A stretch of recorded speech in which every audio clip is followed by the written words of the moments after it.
right.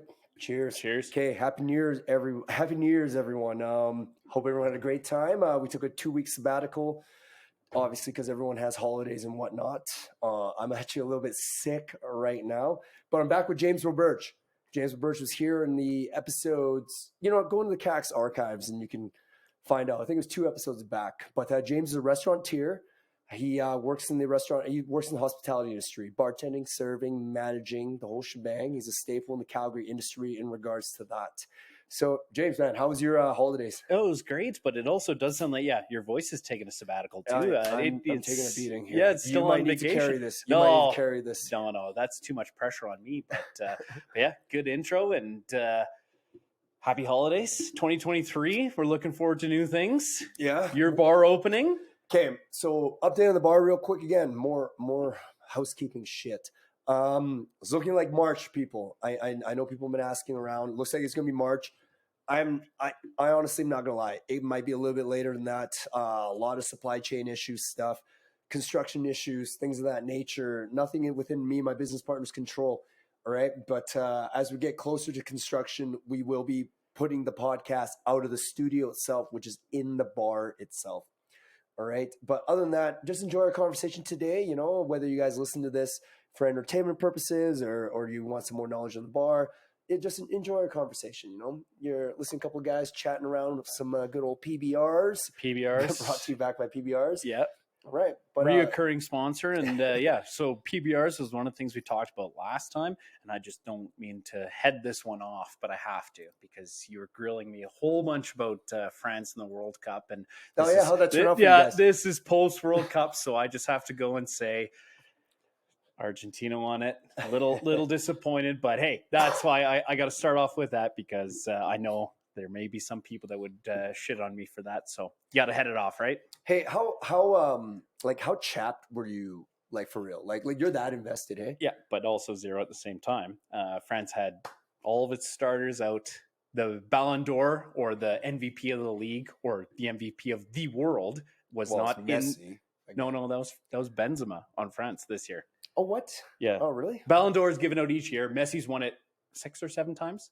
Yeah. Benzema won it last year. Has Ronaldo won it more than Messi? Or? No, 5 times. 5. Okay. But the fact they had all of their potential best players in the world out could have changed things, could have not changed things. Not going to go into speculation, but not that chapped. What a ride. What a ride. That's all it was. I hear you. All right, but what am I trying to say is this? Like, some people are like really into sports, right? Yeah. And like how much does that actually affect you personally? Like, I want to know, like, when people say they're into sports, I get a bit.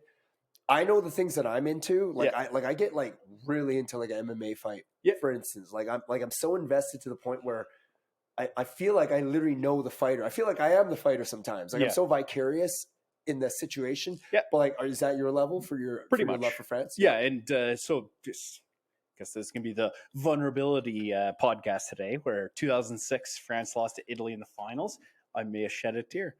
France won in 2018 against Croatia. I might have shed a tear. 2022, France lost. I didn't shed a tear. Hey, let me ask you something. Like, do you think people's investments into sports with like their emotions at that level, like, what do you think that is? Is it because they're vicariously wishing subconsciously, hey, I maybe I could have been that fucking hero. Maybe I could have been that athlete. Like, because sometimes my fiance will ask me some questions sometimes about like why do you care so much? Yeah. Like you don't know these fighters, you know these people. Yeah. I think and I'm like, you know what? I never took the time to truly analyze like why I care that much. But I do. Like, I care about it so fucking much. Well, and I think something too that's really interesting of what you just said is that I think it's a little bit of column A, a little column B. I think there's a piece of you that because you'll only watch sports or you'll be more interested in sports that you have previously played. So I think that comes with a piece where you know how much effort it takes to be, and no offense, I'm not chirping you. I'm in the same boat. I suck at sports, but you play hockey for some years, you play soccer for some years, you want to be that guy, you want to be at the top echelon, but you put in so much effort and you only make it to a certain degree. I think that plays into a piece, but I also think that just your countries, your surrounding plays a piece to it too. Nothing it feels better than when Canada smacks the USA around in a sport we have no business being in. I think that's my opinion. Both of those pieces play into the fact that I love this sport. Yeah, well, I don't know, like that question got my brain going because, a lot of times we're just reacting to the way that we naturally get excited about certain things, right? And I'm just like you're right. What, like, why am I that fucking invested? And then you just kind of explain this because if you played that sport prior, you see maybe that could have been you. Do you think that storyline? Do you think that's what it is? Like, you Yeah. think that could have been me, and that's why I cared that much? Yeah, because you're like, I don't care at all about curling. Curling's a fantastic sport. Don't get me wrong. A lot of strategy, a lot of skill, but I never did it once. I did it in high school in gym class as a goof, really. Well, not as a goof, but I'm saying it was a gym class option. We went down to curling rink. I barely tried. I was, I was unattached, but if maybe half of the time why people get so into these sports is because they can see themselves there. So it goes back to more or less it is like, it's because maybe I could have been that. I could have the storyline. Are you living your dream through France? Is that what's going on? I think that's a piece too. Yeah. Okay. I 100% agree with that. That it's you see yourself in those situations. You see yourself. Obviously, I wasn't gifted with certain talents in soccer, but you're 6'2", 6'3", man. How tall are you again? 6'1". No, really? Yeah. Okay, well, I don't know. Maybe I'm wearing taller shoes. Like, I mean, no. Are we going to size ourselves up later? I don't know. I just, you're like, you say you weren't gifted. I'm like, well, you're over 6 feet. Most men aren't 6 feet. But I don't know how to use my size. Okay. It's all awkward. But I do think kind of what you're saying too is that I think people get invested in the storylines as well. So I think I could put a couple of folks. Put McGregor, who's Dagestani guy? Khabib. Thank you. Nurmagomedov. Yeah, I think you also get addicted to, as the third piece to that equation, I think you get addicted to the storyline, hearing this guy came from nothing and he became something. I think everybody just wants to continue to believe that they can do that. So I think it's an inspiration thing. Yeah, so all three of those pieces, that's why people get addicted to sports and love sports, is because when Connor Bedard put in that overtime goal dangling through everybody. That kid's amazing. Everyone, every man in Canada wanted to be Connor Bedard at that point. Hey, how old's Connor Bedard? It's Bedard, isn't it? Bedard, yeah. Bedard, yeah. How old is he? 16, 17. Jesus Christ, man. Like, I was watching some just social media shit, and Jesus, I'm like, whoa, like, you're 16. Yeah. In this amount of time, you've gotten that like, he was doing this weird, like, well, not like, guys, I didn't grow up playing hockey, but he was just so accurate with his wrist shot. Yeah. Like, a certain angle. He was dangling the plates. So it's like, okay, now hit the plates. Now he hits it. And I was like, holy fuck, man. Like, it was like, again, how much of that is your work ethic? How much of that is talent? It kind of blows my mind. Sometimes I see a discrepancy in skill where I'm like, how are you going to know that your kid was going to be that good?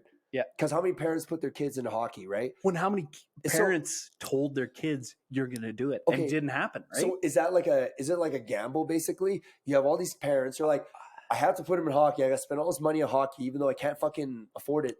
But I'm doing this because maybe he might discover he's Connor Bedard. You know what I mean? That when I saw his skill level at that age, I really got to, I get confused again because, one of these days, maybe we'll be parents one of these days, but do you just toss your kids into these sporting things to try to roll the dice that there's a chance they actually are so awesome at it that they can be, next level superstar or whatever? What if you do that same thing and they don't become that? So it is exactly like you said. That's everyone else, right? Yeah, it's a balance of people believe in you, people don't believe in you. You could have all the backing in your life and not be successful, because at some point you do have to give that piece back too. And I bet there's people out there too that have given everything on their end and had no backing and still made it. So that's I think, again, the nice narrative of sport where anything can happen.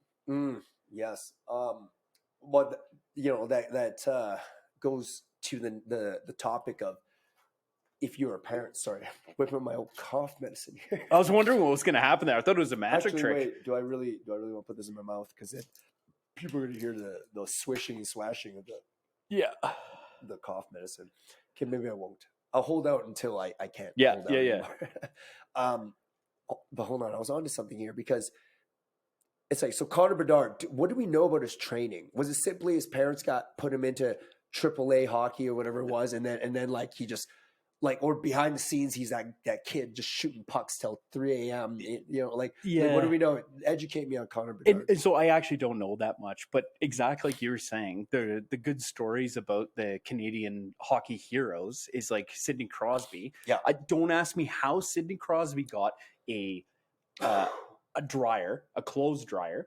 His parents let him use the clothes dryer to fire pucks into it to give him better accuracy. And he did that every night after school, every night after hockey practice, whatever. But his parents gave him that opportunity for a $2,000 piece of equipment, and it's riddled with pucks. I don't know the Connor Bedard story very well, but that kid is so gifted and can put the puck anywhere, where you have to think that at some point he's had that weird thing where it was like he played against a brother who was 6'2" and only could put it in the corner to score on his brother, something like that. But I think it's part coaching and part just practice. Practice.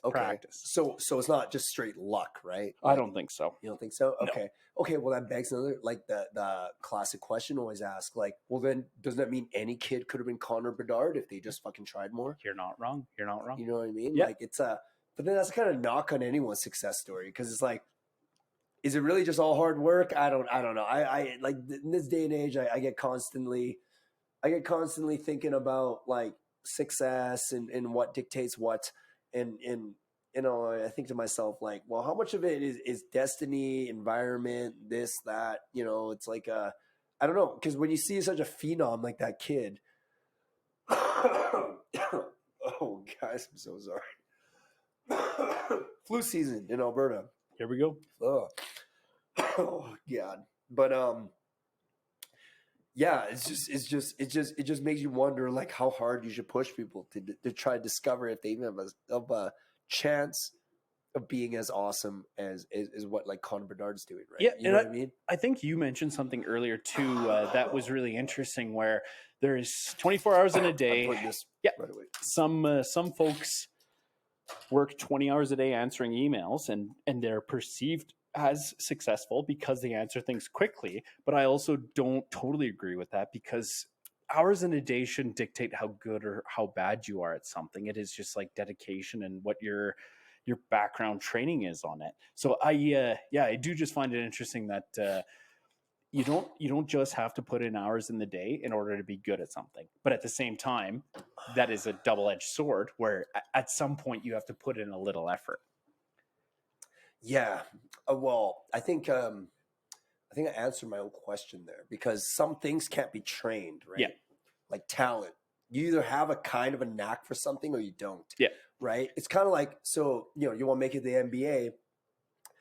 They're going to talk to the guys who are already at that physiology to even begin with. Yep. Then they take it from there. So you have to have the baseline of that physiology to even begin to attempt at competing with the other people who have that physiology. Yep. So Connor, like, again, I don't know. We got to look up his backstory. It's probably laid on the internet there. We probably, for all we know, it's like he has a like history of NHL family members and whatnot. Does he? I don't think he does, because I don't recognize the name. But kind of like you were saying too is, and actually I just lost my train of thought. Sorry about that. No, it's all right. Yeah, we might have to edit that one out. No, I'm not editing shit. No, I don't know. Like, no, I don't know. But well, we're talking about video editing. We might have your Unicorns Unite fucking buddy helping out here. Yeah, no, my buddy Derek's absolute sensation at it, and can't name companies and can't name things he's done, but he's done quite a bit. And his name's Daryl, not Derek. Derek. Yeah, Daryl. Oh, Daryl. Yeah, Rufus, whatever you want to call him. But yeah, seriously, there is a great opportunity with a little bit of collaboration here where you guys got a good concept. Mm-hmm. It's nice being in your shoes where you're able just to put people in different realms of Calgary in the same room and just have a conversation about something. Mm. Okay, yeah, no, I definitely reaching out, man. But I don't know, dude. Like, I'll put the focus on you for a second here. Like, you had a big year. You had a big year, you know, like you you work at Salt Lake right now. Mhm. Okay, cool. And right now, like, so the thing is this, like, again, so Roberge, cut me off if I'm getting too fucking cray here, and I will edit shit out if I'm getting too cray. Yeah. You know, That's the beauty of yeah, podcasting, right? yeah, like, you know, we're just capturing conversation, but Yeah. like I've known Roberge for a good year and a half, and like, you know, like a lot of people, they go through shit in life, all right, you know what I mean, like my buddy here, like Roberge went through a little bit of a hurdle, but he's back on track right now, you know, it's about right now. Let me just ask you straight up, what's your New Year's resolution? I wanted to just ask that, but with some context behind it, you know. And great question. So this will be where a piece of editing comes through, because I'll tell you a real side, and then I can tell you kind of like a contrived side. Okay, That's cool. a little better. So I'll start off with the real side. I fell a little bit to what I would like to think is a little bit of victimhood, and I felt that when I was in an industry, food and beverage, that was attacked by a force not seen by anybody in the pandemic, and I lost my livelihood through that. I will totally admit that I took the opportunity just to be like, poor me, poor me. And I did that for probably about a year. And Nah, it wasn't that long, man. Like, but go on. Yeah.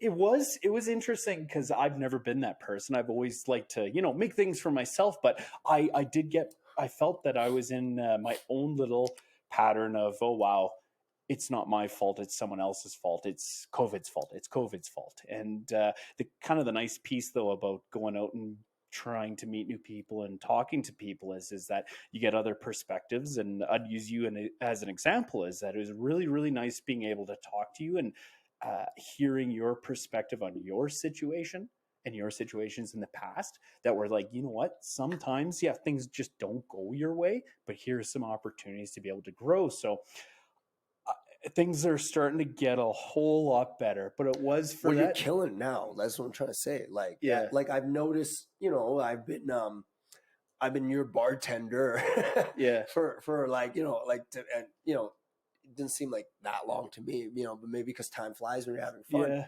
But you know, you rolled into the bar, and you know, you had some shit you were working through, but I've watched you work through it, But and it's fucking inspiring. That's but what I'm trying to fucking get at. Yeah. It's like that's what I mean by, I'm like, dude, like if you're down in the dumps, you have shit going on, just know you're not alone. Everyone's going through that, you know, like, and the thing was, like, I go from sitting in the bar, bartending, watching you come to the bar, chat with people. And then it's like, but then I hone in and we have these talks where I'm like, I didn't know that's what you're going through. And then you break it down. And then I'm like, well, for what you explained, I'm like, your handle is pretty fucking good, you know? And then to watch you progress from that to this, to that, to this, you know, like it's, and I can only imagine like brighter things are going to happen for you. Could be wrong, because life is a motherfucker. Yeah. I could be on the downhill slide too. All I'm trying to say is, like, at least you fucking are trying. Yeah. You know? And So to all of you that are listening that aren't, you know, trying to make things better in your world, like that's a fucking red flag on the play. All right. Like, you can only complain if you're trying to actively make things better in your world. You know? Well, I think also another really, really big piece to it is that at some point you just have to be a little bit vulnerable. And I think we've both been able to do that with each other a little bit, and just, and just being able to go to somebody who you talk with a little bit, somebody who is a friend, and just being able to go, here's what I'm going through. What do you think? And not being fearful of kind of the consequences. And I think that's where me and you have built a bond, is just off of just being able to talk to each other, challenge each other. And yeah, you don't have to solve the problem today. Well, and the late night bubble bath phone calls, but those too. That goes without saying. Yeah, whenever our iCloud memory gets leaked, I guess those will be on online. But I do really think that people just need to realize you can be vulnerable, but you just have to do it in a certain way, and you just always can't ask. You also have to give back a bit. Yeah, well, it's not necessarily about giving back, if you have nothing to give because you're in a jam, like all I know is this. I saw that you're trying to figure your shit out and you authentically were fucking trying, right? That was what I noted first off the jump. And then I was really just observing your journey through your little hurdles.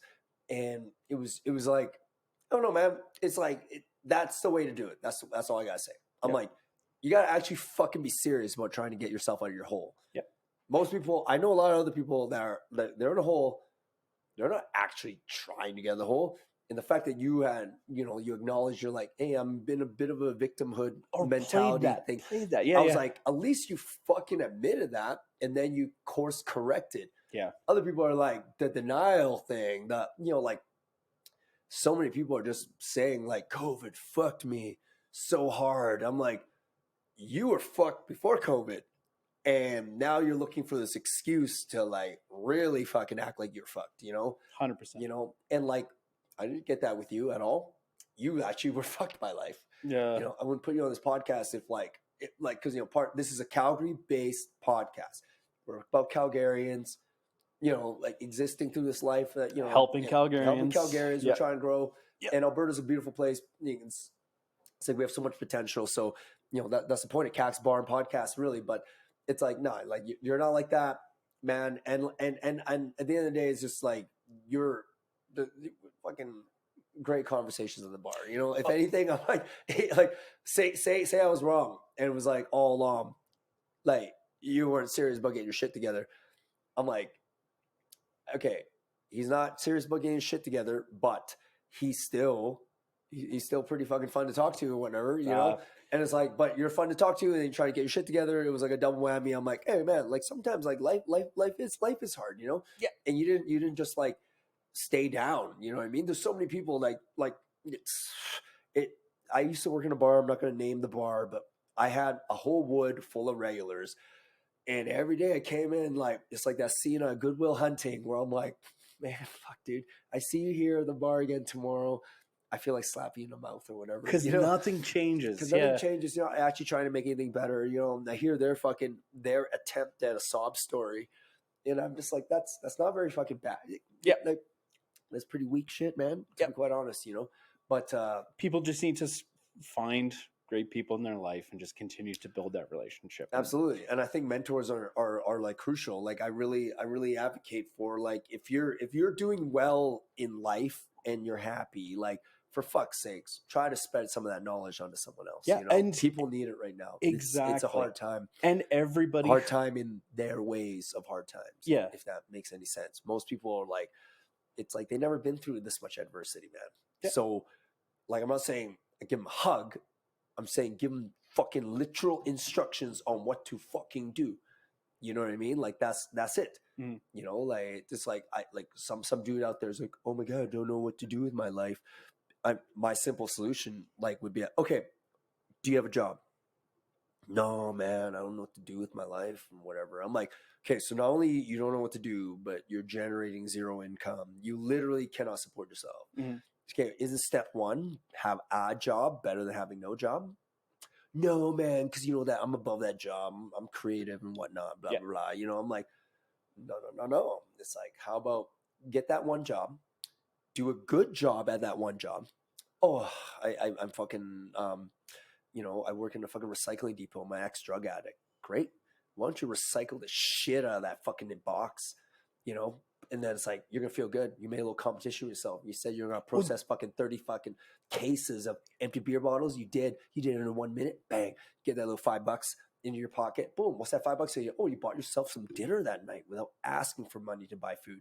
Yep. Boom. Step 2. Oh, man, you know what? I'm going to do 10 push-ups today. Oh, man, I fucking got an 8. Okay, next day, heal up. 3 days later, I'm going to get 15 push-ups in. Boom. Next thing you know, you get 30. Then you get 40. Next thing you know, your chest gets some definition. You're like, holy fuck. Like, it's like, that's it. It's like incremental action towards like the next big thing. Start with small. Doesn't have to be, I need to make $1 million this year. Start off with, wake up this morning, make my bed. Wake up this morning, do 20 push-ups. Wake up this morning, cook myself breakfast instead of going out. All of that just leads into each other and continues to grow it. Yeah. And like, and that's just, at the end of the day, like, it's like, that's what I found with you over knowing you for like the bits. It's like you had some major hurdles. There was a little period of like hey, oh fuck, this sucks, victimhood shit. Yeah. But it was a slow, incremental change and build up. It's like it's good. It inspires me, man. Fucking No, and I do. star, man. I really appreciate you saying that too, because again, I made it through these situations, but I also would not have made it through these situations without people. And it is we kind of like we were talking about earlier too, is just going out and talking to people, getting different perspectives, and that's something that really helped me. Was I was in the tunnel vision of just being like, oh, this is a me problem, everything's just attacking me. But I went out and talked to people, and then it's like, wow, other people are in this. Wow, other people are actually going through worse. And as a team, everyone just kind of helps each other out, talks about it. And yeah, it's well, I want to say that the bar industry kind of is a easy fucking alley oop, if you will, because it's like people when they're going through shit, they go to a bar, right? But it's like I'm like, wow, go to a bar and talk to people. Yeah, like try just talking to people. Now, like obviously manage your approach and whatnot. You don't want to be that weird fucking weirdo. Yeah, like, I'm a fucking heroin addict and now I'm fucking at the bar. Come talk to me. Like, no, like, but like. It's a good social environment that is available to anyone. You just got to make sure you're not completely a mess and you can walk into the establishment. But like that's what I feel like what I'm trying to do with Kaks Bar and Podcast too is like, we want to make a bar again, man. I feel like the bar industry has kind of like lost its way, and I know what me and my partner are trying to envision here. And it's like, we want to make it fun again. We want to make bars like fun again. We want to make it as a place where people social, because the bar is supposed to be a place for social. It's like a social community place, man. It's not a place where I'm your alcohol dealer. Yeah. You know what I mean? Like, come chat, come touch base, check up on each other. Come have a round of shots between your 5 to 6. Your happy hour is supposed to be your happy hour, And notice the entire bar culture has changed, It's like Kaks Bar and Podcast, we're gonna bring that back, It's like me and my business partner Cass, like, we're the owners. We know, like, come on in, have a drink with us. We will fucking chat you up, make it like an episode of Cheers back in the day. Man, and plus the podcast is, it's like, we're not trying to make this thing into this like viral bullshit of like, I'm going to be Andrew Tate or fucking Logan Paul. I don't care about any of that. Yeah. I don't care about any of that. I care about having people get happier. That's it. Not happier off of bullshit. Like, yes, we serve alcohol. I'm not trying to make alcohol your thing to make you happier. To be honest, I'm trying to create a place so you can meet people and develop a community again. Because like people get confused. Like, what is Kaks Bar and Podcast? It's a Calgary-based community podcast, man. You don't gotta be some exceptional fuck to come on here. Like if you come in here with positivity, that's really it. And like Roberge right here, my guest right now, like, big props, big ups. Like you're being too kind, but you did mention something you're on track, just earlier. I think if we were to do a fight between me and you, I think. Oh, sorry, I'm like crunching the shit out of this cough medicine here. All good, but I think if we were to schedule a fight, obviously you'd win. You'd have better odds, but I think we could get some folks behind. This beer made no sense. I'm crunching this cough candy as I took this off. Yeah, this makes no sense. You're still heard all the crunching. Yeah.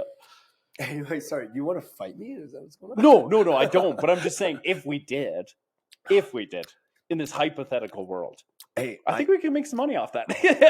Dude, I don't underestimate anyone. So, you're being too kind. Yeah, you'd have good odds. No, I don't even know, man. Like it's like. James, come on, man. Fuck. Any man can be knocked out. So I wouldn't be, I wouldn't put it past anyone. I mean, my money would be on me. Oh yeah. I'd put money on you too. It could go the other way. It could go the other way.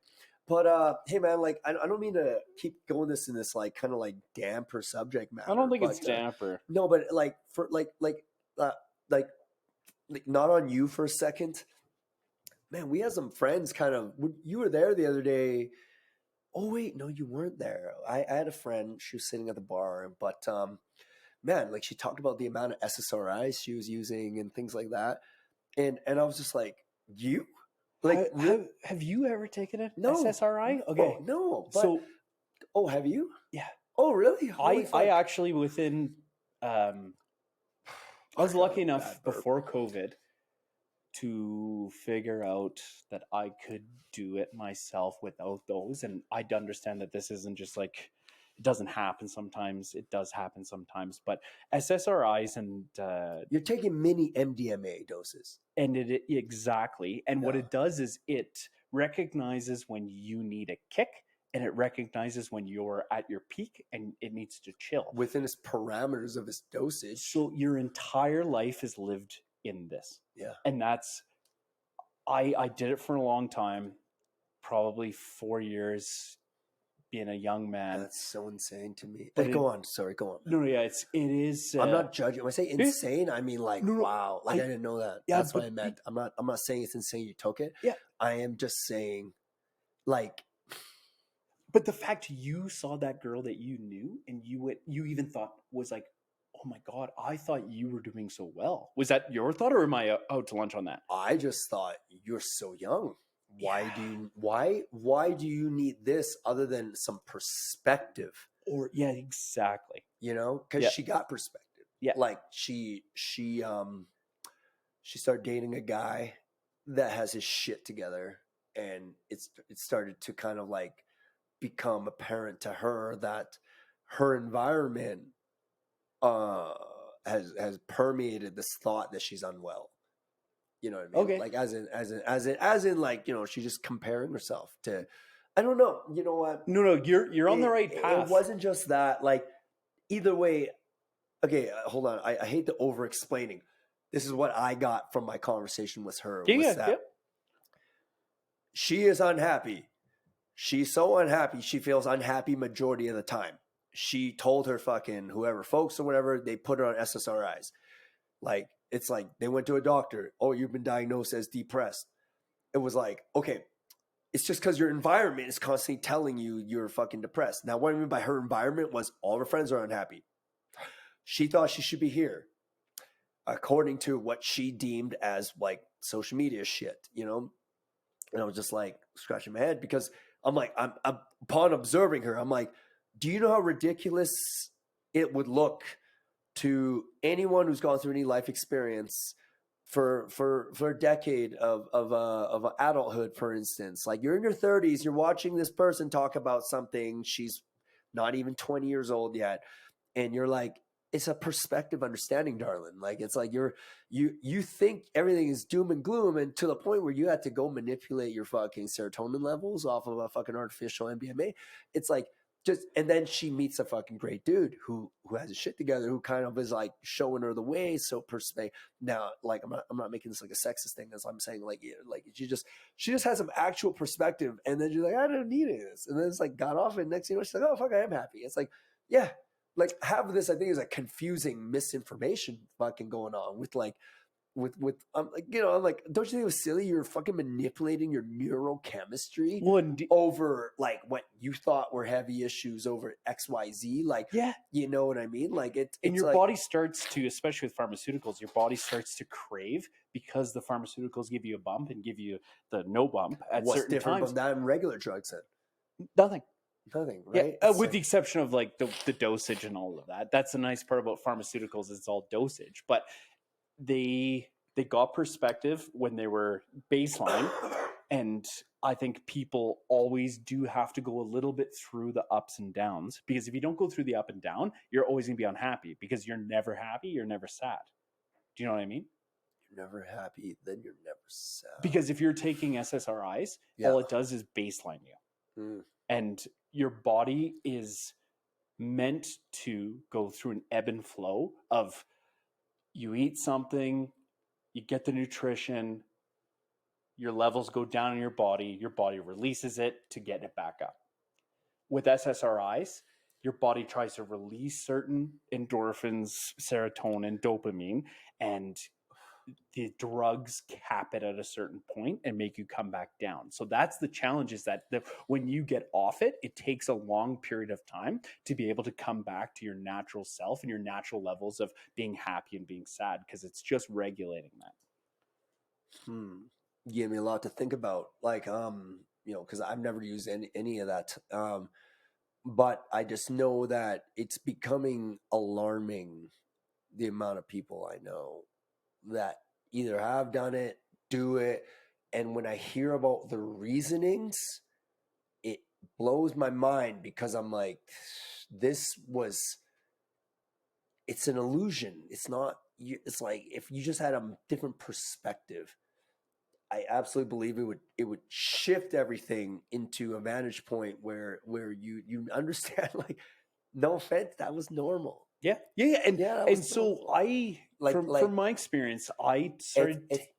Sorry, James, just let me. Yeah. It's like I broke my arm. I'm telling you, it hurts. Yeah. It's like, yeah, you broke your fucking arm. You broke your arm, and yeah, I was like, oh, so that's normal that I'm hurting. Yeah, it's not weird. Yeah, it's not weird. Like, I started talking to arrange your arm, get the cast, start rehabbing the arm. Like, it's like, that's what I'm trying to say. Like, they're all like, they have this feeling that this is not normal. Yeah. And I'm like, no, pain, it's always been normal. A little bit of pain is normal. It's like you're going through. This is how fucking hard life is. Yeah. Like so just like, it's, and also just learn to control or detach from detach is probably a bigger one here. I heard that on a Jocko Willink interview with Andrew Huberman, but dude, like, just detach. Like, what does detach mean? Think of it this way. I got a real fucking great example. You ever been like, you're in the middle of an intense like conflict with someone? You're like, yeah, fuck you. Your phone goes off. It's something you have to answer. Maybe it's your mom. You're like, yeah, fuck you.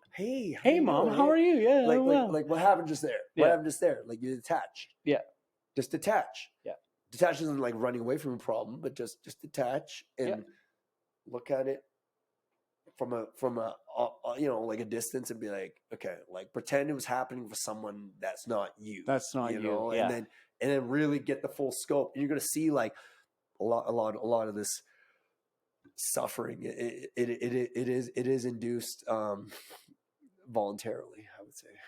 Okay. Oh God. You say stuff now. I lost my train of thought. Yeah, I don't know. It's kind of a heavy statement. I just fucking yeah. Fuck, man, where are we at? 40 minutes here. All right, I'm gonna cap it right here. I feel like I fucking need to cap it here. All right, bye everyone.